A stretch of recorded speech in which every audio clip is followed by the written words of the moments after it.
Thanks, everybody. Thank you. Welcome to Build. I'm your host, Ricky Camilleri. You loved our next guest in Luke Cage, Sons of Anarchy, and now you can see Theo Rossi in an incredible performance where he brings one of the biggest heists in history to life in the new film, Vault. Let's take a look. Say loyalty is all we ever had. You know I've been loyal. I'm thinking it's time. I want to be made. See this mouse? He says you're one of us. But was wrong. You got as much chance as being one of us as this little mouse right here. Stay still. Don't even think about it. You know you should wear a mask. I can see your whole face. How we doing, partner? Right on time, partner. We gotta go now. That's Raymond. No one breaks a window without Raymond say so. How come the guards don't make him wear this prison shit? They can wear whatever they want. I ain't scared of those pricks. Hello, boys. This part of the prison is much nicer over here. I run with these Italians. They've been getting greedy. But I'm gonna stand up to them. You be my guys on the outside. You understand the offer? This is it. They got an actual steel vault full of safety deposit boxes. Things you wouldn't want to take to the bank. Who do you think uses those deposit boxes? Anybody crosses Raymond gets buried. No one we hit can tell the cops what we do. I ain't worried about the cops. We're gonna need more guys than just us. Your name's Buddy, plus the town you're from. Nobody knows anybody's real name. Talking about how legends get made. Are you kidding me? We were promised what we was promised. We gotta get paid and get out. They're doing us one by one. You're gonna turn up dead too. I'll break your back and never blink an eye. Do you know where you are? You have come to the wrong place. You're telling that to the wrong man. Everybody, please welcome Theo Rossi. Let's hear it. Thanks so much for being here, man. Congratulations on the movie. Thank you. I love this film. I love your performance in it. You're Thank you. smiling at me like this. You did this to me backstage when I said I loved your performance in it. I do. I've never seen you play a character like this before. You usually play, not usually, excuse me, but I think people are used to seeing you as like a brooding bad guy in a lot of ways. But this is sort of like all blue-collar charm. This was why I was so incredibly drawn to this. Is my only deal in this game that I'm in, this racket, is I want to play as many different things as possible. I want to be completely different. Like, you know, I'm really gunning towards the rom-com here. I'm trying to not be the chaotic, crazy, you know, criminal at all times. This was kind of, when I first read it, it was so human to me and so authentic. He's just this blue-collar guy who's trying to take care of his family, and he's in this relationship, and yet he's in this incredibly large circumstance that he gets himself into. So it was really different for me because there is definitely lighter moments, but then it gets super dark, you know, and goes really down the rabbit hole. So yeah, I'm glad because yeah, we just started this whole big thing, and I'm excited for everybody to see it. But this is kind of, you have said that this is a character that you know, that you grew up with guys like this. Yeah, and within my family. This is guys that I've been around my whole life. People who were criminals but weren't like the criminals you see in the movies, who are just like are rich and have all this money and, you know, Scrooge McDuck and all their money. It's just not the way it goes. It's like guys... Or like psychotic, right? Or like, yeah. No. There's like a middle, there's like a... This is such a strange thing to say. Like, the people that I've been around that I've come to find out later in life were like these horrific criminals, were like the nicest people in the world. I don't know why that is. You know, they're super family people, super whatever, but yet they were doing what they were doing to make ends meet. Non-violent stuff, but, you know, robbing stuff and just street people, just blue-collar street guys. And it was way more prevalent in the 70s, 80s, and 90s before, obviously, technology, you know, came along. Before it was impossible to get away with crimes. It's really impossible. I mean, ever since CSI came out, nobody's getting rid of There's no going on the run or going underground anymore. It's impossible. Anymore. Yeah. It's impossible. Everybody knows where everybody is, and everybody knows what everybody's doing. But with now we just actually put our crimes on Facebook right away. Yeah, they're like, find this criminal. It's an app. So check it out, Instagram, I'm doing a crime. Yeah. Who got robbed, find the criminal, check all the cameras, that's him. So it's like that. This was so intriguing to me because one, I love period pieces because we get to see what life used to be like, when it was in a different time. And then also I think that we get to see kind of this. I grew up in Staten Island. This is, Brooklyn, Staten Island, and this is set in Providence, which truly is like a small town. It was a huge hub for the mob. The third largest in the country. What were the New York, Chicago. Oh wow! I didn't. Providence, the smallest state, was number 3. That's right. It's crazy, and they were doing most of the dirty work. So when these guys go in to rob this vault, that they're told, okay, they thinking they're just going to go rob like another pawn shop or some small thing, and they come out with $34 million in 1975, which is equivalent to like 170, I think, 6 million, if I'm doing my math right now. There's a lot of ramifications that come with that. You're in trouble. Yeah. And then we now go on that descent with Deuce. If you're sticking here, you know that I play a lot of characters with one name. This is just kind of the thing that happens when you're a criminal. Juice, Shades, Deuce, Ghost. That's what I'm doing here. So if anybody's... Yeah, it's kind of like the descent is kind of like the post-Latanza heist in Goodfellas. 100%. If you weren't following just Jimmy and Henry, you were following the guy who ended up in the meat freezer. It goes from him banging on that shower to being like, we did it, to the absolute worst descent for Henry Hill, which is exactly what happens to Deuce, right? Right. Him saying, I don't know if we should do this. I don't know. We did it. Oh my God, this is the most exciting thing for every action, there's a reaction. Now what happens? And we get to go on that psychological journey with him. What was it like bringing this sort of Providence lore to life? I mean, it's not lore, it's a historical fact that happened. But I mean, in Providence, this is a pretty big story. And I'm pretty sure, isn't your director from Rhode Island as well? Everybody, yeah. So the producer, Chad Verdi, who produced the film that I couldn't get enough of, called Bleed for this. That was kind of his whole deal. Tom, who just has been one of these guys who's made these really great movies for super low budgets and is just a true artist at heart. They're both Providence-based. This was Bleed for this a Providence? Was he a Providence boxer? Yeah, Vinny Pazienza's from Providence. Yeah, the whole thing's set in Providence, which is why I know what they did that film for. And so that was my first intrigue. Also, it's the kind of that whole Scorsese team. Emma was nominated. The other producer was nominated for Wolf of Wall Street, and now she's got The Irishman. She just produced The Joker. So it was all these people who just had this incredible stuff behind them. And really going and looking at Providence and seeing this small town, it makes things way more intimate, as in the characters. Everybody knows each other, and all that. So I just... For me, when I dove in and when I got it, my first thing was what intrigued me the most was I called somebody about it who I knew from Providence.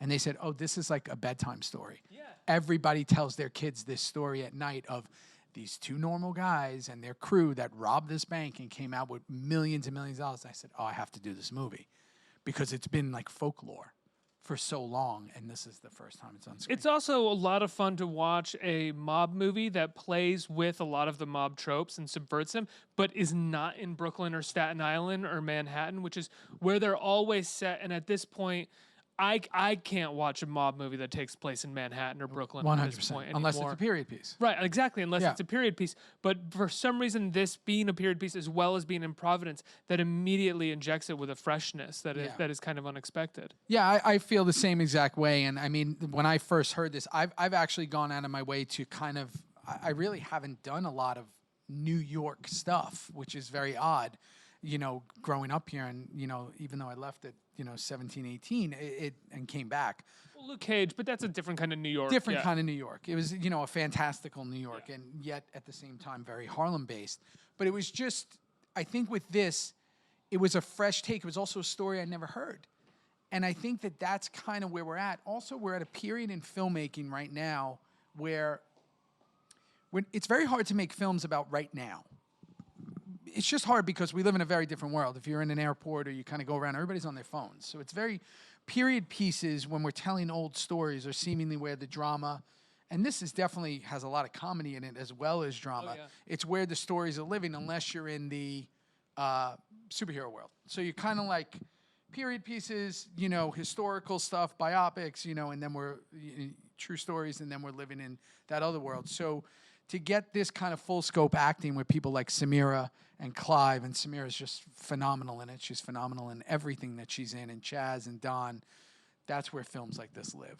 Yeah, you're right. It is so hard to make movies about right now because there's no monoculture. There's no dominant idea of what the culture is right now and how long it's going to be that. So if you set a movie in right now, it could be dated. How can you by do the a time it comes out. rom-com or, you know, something that's going on in today's present day? It's very hard to do something because it's ever changing. I mean, that's a very good way to look at it. There's nothing to really base it in because times are changing so fast. So we create these false, you know, these realities that are just, you know, simulated in a way because that gives us a reason to go to movies, animation, you know, superhero stuff, which is all fantastic. I'm a huge fan. One could argue that our reality itself is simulated. Potentially. You would at 100%, and we can go into a deep NPR kind of like, here we go into this talk. But yes, We're just constantly manufacturing our own ideas of the simulated reality that's been manufactured for us by media. You all agree.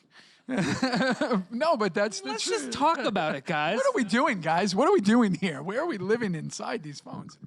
But no, and I think that for me, with the real stories and what I gravitate towards is that human emotion of authenticity in my characters. I want people to look at my characters and see themselves. What would they do in this situation? What would they be? And I think that for me, I try so hard to inject that into all the characters I play, not just an authenticity, but like a four-dimensional aspect of, is he a good guy? Is he a bad guy? What would I do? How would I handle this? Oh man, he loves his family. He has this relationship that he loves, and you get to run those emotions. What do you think the greatest tool an actor or a storyteller has in making a character relatable? And when I say relatable, I don't necessarily mean likable, but I mean being able to put the audience in that person's shoes. If you don't believe it, no one will. So let me just dive into that for 1 second and unwrap that. If you don't believe it, no one will, because your eyes never lie. So if you don't believe it, the viewer won't. So what does that mean? Well, if I'm playing some vicious, horrible human being, I have to believe I'm a vicious, horrible human being. No, you have to channel some kind of anger that you had at a moment. So you have to collect all your feelings. Now, let me explain that. If you have road rage for a second, you are hyper angry at 1 second. You have road rage, you're hyper angry.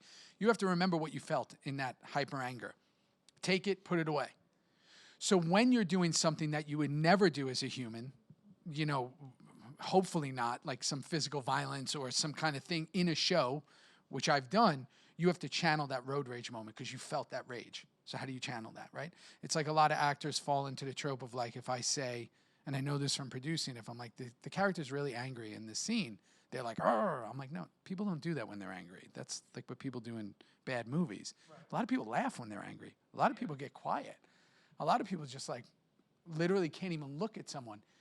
Don't do that regular emotion. So that's the way you register with your audience. Well, that's why directors are told never to say, be angry in this scene or be sad. It's to be like, okay, I need them to articulate anger in some way. That's right. Instead of yelling at them, why don't you just look out the window and pensively and say the thing the thing that's in the script? That's right.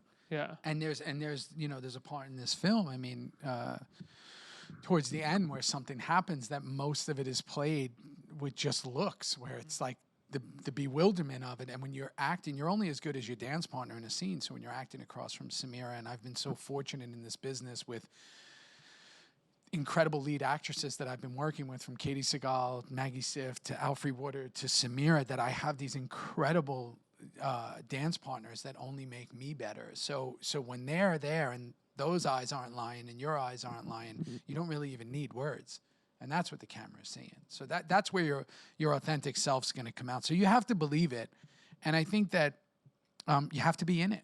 You got to be in it, in that scene. You got to do your homework, and you got to try to, you know, kind of not get out of it and go into the phone and do whatever you're doing. When people say homework, what is homework for you? Obviously knowing your lines. So when you show up on set, you're not calling for lines or anything. Sure. But what is the other part of homework? Is it coming up with ideas for how to play the scene, or what else is homework? How are you going to make it uniquely yours? Right.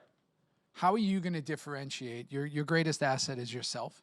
What are you going to do different, right? So what makes you embody this the right way, right? So you have to kind of make some choices at this moment that maybe not, that would seem right for you if you were that character. So my homework for someone like this, there was so little known about Robert Dussault. reduced because he went into witness protection and all that. So I did all my research I can on that. I did all my research of the people from that time in the 70s in Providence and all that. All the people I grew up with, this is them. It's a very similar time, 70s, 80s, early 90s. And then at the same time, I got to put me in there, a part of me. And when I say a part of me, I don't mean any of the bad stuff or even some of the good stuff. I just have to put certain ways that I feel that I would react to it if it works, if I was that. That makes it humanistic. So, again, I think I might have just made up a word. So I think that... Humanistic? Yeah. No, that's... If it's made up, I've heard it made up before. Okay, it's well, good. Yeah. I'm going to use it again in this made up way. But I just think that for me, the homework really insists on being in there. Now, I know people, to go back to what you said originally, who don't know their lines, who don't want to know their lines until the day of, because they don't want to. I'm the complete opposite. I want to know mine, yours, everybody in this room, backwards, forward, so I can free myself on the day to never be confined by the lines. So when you're working with people like William Forsythe, who we talked about before, who could do anything, Alfre Woodard, who could do anything, you don't know what's going to happen in the scene, that you can be ready and have a rebuttal and a reply and not stop. And that's how I am. So I always tell young actors now when they work with me, I'm like, hey, listen, between action and cut, it's just me and you. And anything can go on in there. I might say something that's whatever. I might walk away. It might say in the script that I leave. I might not leave. Just be in it. Be ready and be in it. And that's kind of real life because I have no idea what you're going to do right now, and you have no idea what I'm going to do. So you have to plan to not plan. That's the trick of kind of acting. That's how you're trying to hoodwink the audience. You have to plan everything and then get rid of it. Well, that's what they always say. So when you were saying make it your own, I would imagine that comes with ideas, but oftentimes they say when you get onto the set, you want to throw all of those ideas that you have kind of away so that you can be in the moment. 100%. And I also think that why I really like working with writer-directors, which I've been fortunate enough to do, and my next thing coming up that I also have that ability is they've written it and have been in their head with that character so much longer than you ever will. Mm-hmm. They have an idea. My job as an actor is to fulfill their dream of what they've thought seen. I'm definitely, my first conference is like, what do you want to do? What do you want? Because I have a belief in myself that I can do anything. So my belief is like, what do you want? Let me try to fulfill it. Right. And let me do my best to fulfill it. And then if not, let's have a talk of how we can make this work for exactly what you envisioned in your mind. And then there's times where I try things. It's usually on that last take where I'm like, hey, let me get one. And they're like, oh, wow, I didn't even think of it like that. Yes, yeah. That. But I'm free enough to do that. I would say that for me, because acting has always been an incredible form of therapy for me, is I'm freer between action and cut on a set than I ever am in my life. Way more than in my, my outside life. It's like in that moment, that's my time.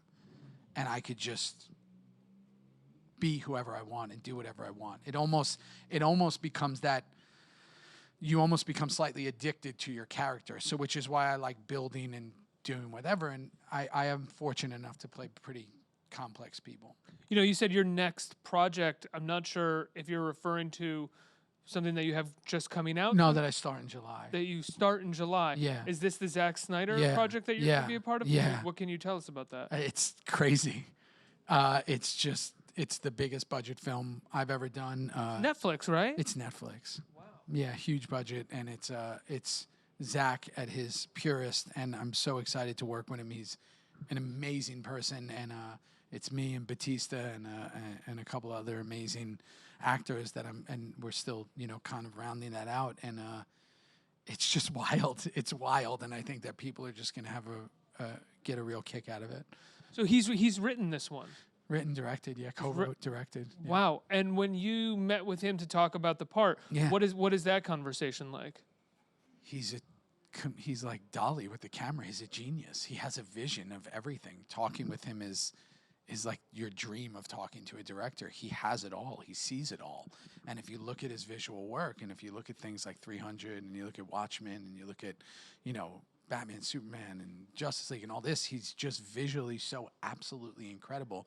And then when you take this story, which is so much fun, for me, I've been I've done so much really dark stuff that this is kind of this is nice, especially with this coming out, and then I think we have 4 or 5 other movies coming out in the next year. Yeah, they're all very, very different because in TV, you know, which I'm most known for because I spent 10 years of my life on Sons of Anarchy and Luke Cage. You know, I played 2 characters that were really different, but very troubled in a way. And there's definitely some troubled characters coming up with all this stuff I have.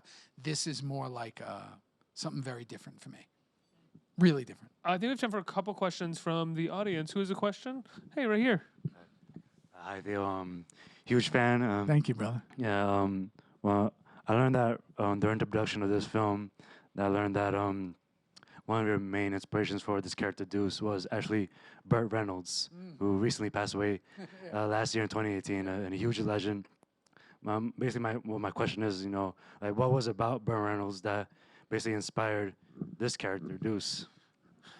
I think when you're dealing with someone like Burt Reynolds, and we were just speaking about him, one of the guys in the movie, Sean Ringgold, who used to be he was on Luke Cage too as this character Sugar, and he's in this. He's right there. He used to be a bodyguard, and he was telling me about a time where he was bodyguarding in Miami, and somebody said something like, "Hey, if I give you $500, will you walk Burt to his car?" He was coming out of this place, and he was like, "Yeah, of course. Are you crazy?"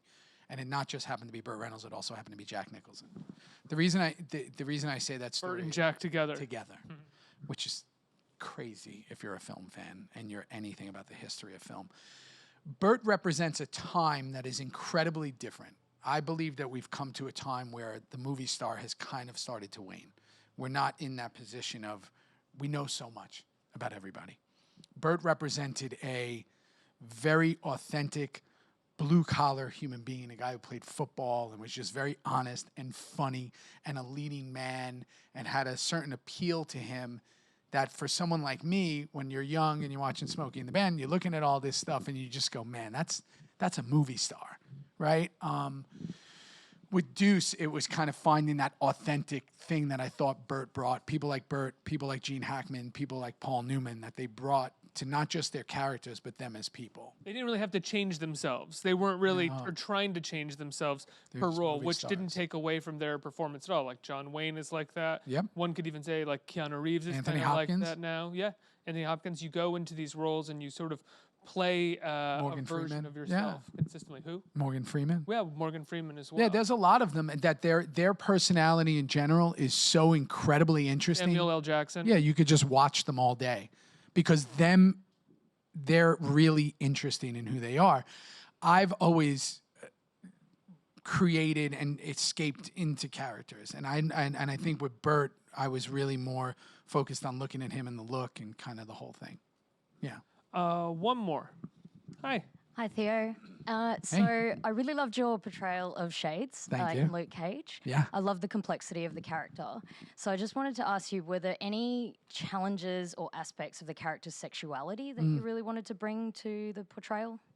It was my favorite thing that I've ever done because I think that film and television gives us a chance to inspire and show, almost in a way, normalize things, right? Because people see it and go, oh, that's me, or oh, that's now, and I'm being represented here. I thought with Shades, who is this so enigmatic, very like unknown kind of thing, and as we started diving deeper into him in season 2, Shades wanted love. He wanted direction.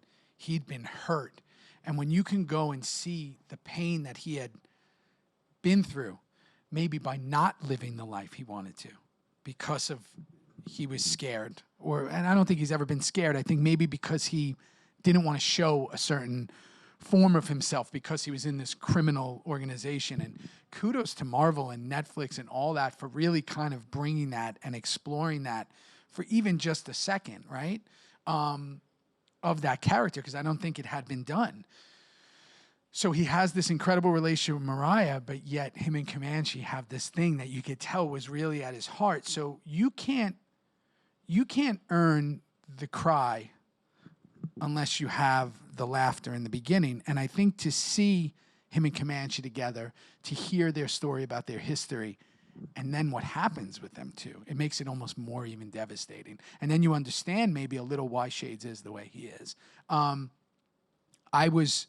I couldn't be happier to have portrayed that. I wish that we would have kind of done it a little longer to really see how that would have played out in regards to his sexuality. But I just was really, really proud of that, and I just thought it was an amazing moment for a character in the MCU. Yeah. I think that's what I was getting at earlier when you were talking about authenticity, and I asked, what do you find is the tool that creates relatability no matter what the character, and it's that laughter at the beginning. Generally, you can always kind of turn on a dime and make someone evil or make someone sad or have tragedy, but no one's going to really connect to them if you don't have some form. Laughter always immediately connects an audience, I think. Yeah, and I just think, again, just showing versions of everyone. You have to know people before you can, like, play them, you know, so you have to be able to have a conversation. You have to be able to have human relationships, and then you can play those characters. You know, you can't really just lock yourself in a room and not know anyone or not debate on someone or only surround yourself with people who think like you. You know, you have to be kind of with everyone, and you have to feel everybody's different opinions. What's the first thing that you need to feel connected to a character? I remember reading an interview with Billy Crudup once where he said it was the walk. If he can find how a character walks, that's really his entry into the character. Mine is my music, whatever I think the character would listen to music-wise. So like we have a film coming up called Rattlesnake, also for Netflix, with Carmen Ejogo and myself, and it was a guy from West Texas and born and raised, and I had to think, excuse me, what he would listen to. So once I found that playlist and I started really playing it, it really kind of formed my opinion of him and who he was and how he grew up. And so it always, for me, it starts with the music. I create a playlist of and it's usually absolutely not what I would listen to. So same with Shades. Like I had a certain playlist that Shades would listen to. So then what did Shades listen to? Oh, a lot of Harlem hip hop, right. A lot of he grew up in that era of hip hop and really was embedded into the Harlem, artist of that time. And then anything to do in the Renaissance, even Billie Holiday, stuff that would break his heart, but really kind of the sensitive side of him, but then also going into Killer Cam and, Big L and all that kind of stuff. So I think that then I listen to it the whole time I'm playing them. So literally before I go to work, after I'm leaving work, it's always on. While I'm getting ready in the shower, I'm always listening to the soundtrack of that guy.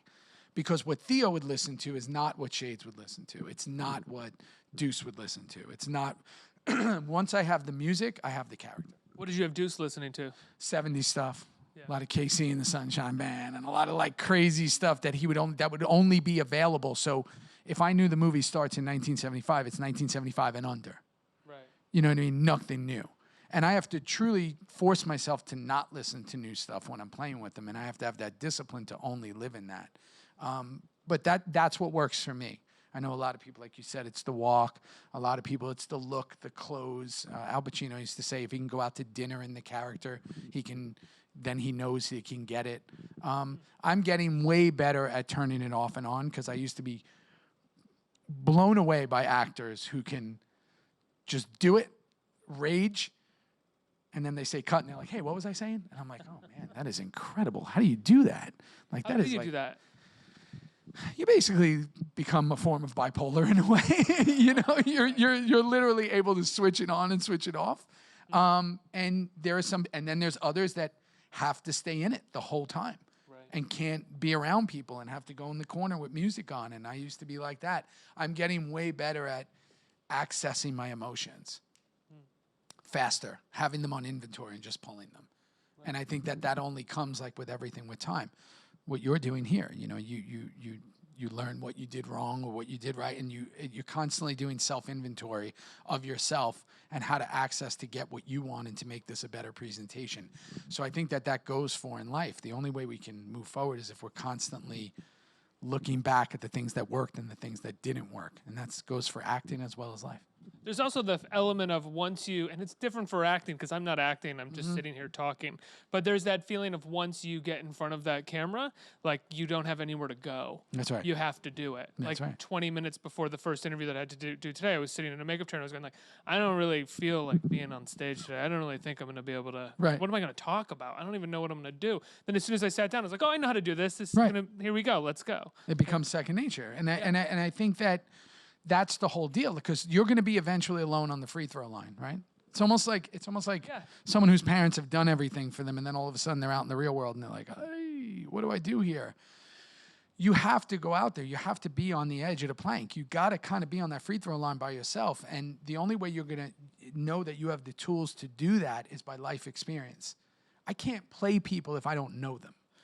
So you have to know people, you have to do your research on people, and you have to get to know people and ask people questions. You can't just stay within yourself.